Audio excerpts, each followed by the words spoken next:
The reason I'm reaching out is because my fiancé, 22M, and I, 21F, need help with a situation that recently came to our attention on September 3rd. My fiancé's parents are extremely religious, but they've treated his sister, 15F, worse than him. When he was growing up, they didn't force him to attend church like they did with her, and he admits that he was a golden child. He would miss church and youth activities due to sports, and their relationship was fine when he moved out because they weren't as strict with him.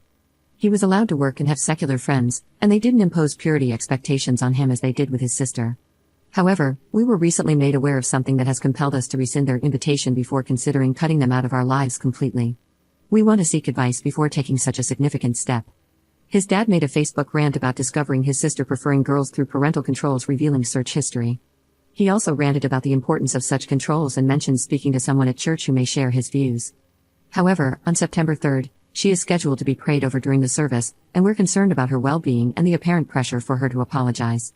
We want to know if there's anything we can do. The church is fairly large, with over 1,000 members, and we plan to uninvite anyone who attends that Sunday in agreement with her parents, but the wedding isn't our priority right now. Is there any way we can assist her in this difficult situation while maintaining a connection with her parents? We would especially appreciate hearing from anyone who has experienced similar situations with unaccepting parents. Update 1. My fiancé was able to call his dad shortly after my first post, and he asked if we could come up and see them this week.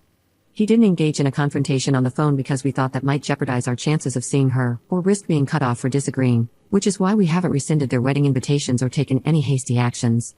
He asked about coming to attend church with them on Sunday in light of the post, and his dad agreed. We are also planning to come on Saturday, spend the night, and do something together on Saturday afternoon. The reason we asked if we could go to church with them was because of an idea I had, and I'd like to discuss it here. My fiancé asked if we could take her shopping during our visit, and we've done so in the past without her parents. If she expresses discomfort with what her parents are making her do at church, would that be sufficient reason to take her somewhere else, such as a hotel or back to our place, to avoid the situation if she desires? Or would this potentially interfere with any legal avenues for taking her in before she turns 18? Some people have suggested that she should be old enough to decide where she goes, but could her parents accuse us of kidnapping and forcibly take her back? This is our current situation, and we are contemplating consulting with a lawyer. We have identified some options this week that we are considering reaching out to. I plan to share this on a legal subreddit, but we're open to any advice we can get, especially from those who have experienced something similar. Update 2. I couldn't update sooner because the past few weeks have been challenging, but we've received a lot of great advice, including one in particular that I'll highlight momentarily.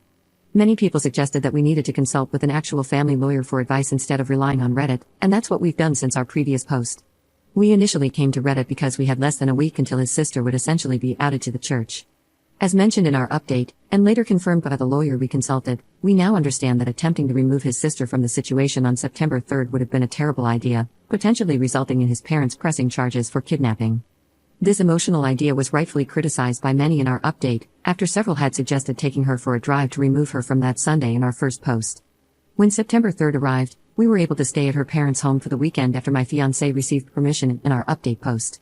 We also had a chance to talk to her parents on Saturday.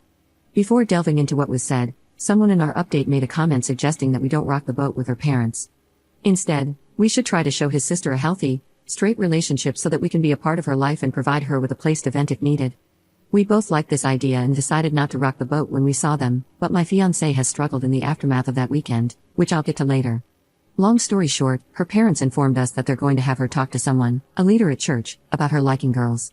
They mentioned receiving prayers from others who saw the Facebook post, as well as those they reached out to for support. The only issue we challenged them on was why they felt the need to publicly disclose her personal preferences on Facebook. In response, her father explained that she needed support from others who might help persuade her to change or pray for her. When we suggested trying to be a positive example of a straight couple, they liked the idea and expressed hope that our wedding would serve as a positive influence for her.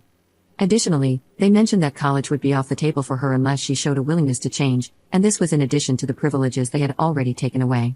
We weren't able to have a one-on-one conversation with her on Saturday because she mostly stayed in her room, aside from exchanging greetings. She also had dinner in her room. On Sunday, she rode in her parents' car while we followed them to church. At some point after the worship session, one of the pastors invited them to come on stage, and they essentially prayed for her while laying hands on her for about 5 minutes. My fiancé described it as brief, similar to how they occasionally dedicate babies on Sunday mornings, with a pastor praying over a newborn. The main difference was that a pastor informed the congregation that she was struggling internally with her orientation, and the prayer involved rebuking worldly influences, friends, and certain types of media that they believed played a role in her situation. Regarding his sister, She maintained a straight face and didn't cry or express any emotion, and her parents didn't ask her to say anything either. After the event, her parents took us to lunch, and she remained rather quiet, glued to her phone, despite her parents telling her what a great job she did. We left shortly after lunch because we had work on Monday, but her parents agreed to hang out with us again soon. When I asked about the possibility of talking to her ourselves to try to connect with her, they said we could do so next time we visited, although things have been difficult with my fiancé since then. My fiancé really wanted to go to support his sister, and he made the call to his dad to get permission to stay at their home over the weekend too. However, while some people approached their family and talked to his sister/her parents after the service, others engaged my fiancé, asking how he was. He mentioned that it bothered him for a few days afterward. Having grown up in that church, he unexpectedly found being there somewhat traumatic. Some people asked about why he stopped attending, among other things, and he has since had second thoughts about maintaining contact with his parents for his sister's sake. In short, he said that it was challenging not to blow up at them and to put on a facade for those 2 days. He has been hyper-focused on it in the past few weeks as well. He mentioned that the trauma has been eating at him while he's at work, awakening some memories and trauma from his past that he may have forgotten about since living away from his family as an adult. He now wants to uninvite not just his parents, but every Christian relative that he's aware of from our wedding. While I have no issue uninviting people from our wedding and initially wanted to uninvite his parents, which we decided against to maintain a connection with his sister, he expresses a desire to extend the uninvitation to every Christian he knows. He mentions wanting to talk to a therapist, but not for couples therapy. He has some unshared childhood trauma, and I respect his space until he's ready to talk about it, even if he never does. He thinks a therapist might suggest prioritizing his upcoming marriage and mental health over his sister, and I could see that honestly too. My commitment is first and foremost to him, as it should be in marriage. For now, he's actively searching for a therapist that accepts his insurance, and I encouraged him to prioritize what's best for him first, as it's challenging to help others while in pain yourself. So, we're currently waiting to see what comes from therapy.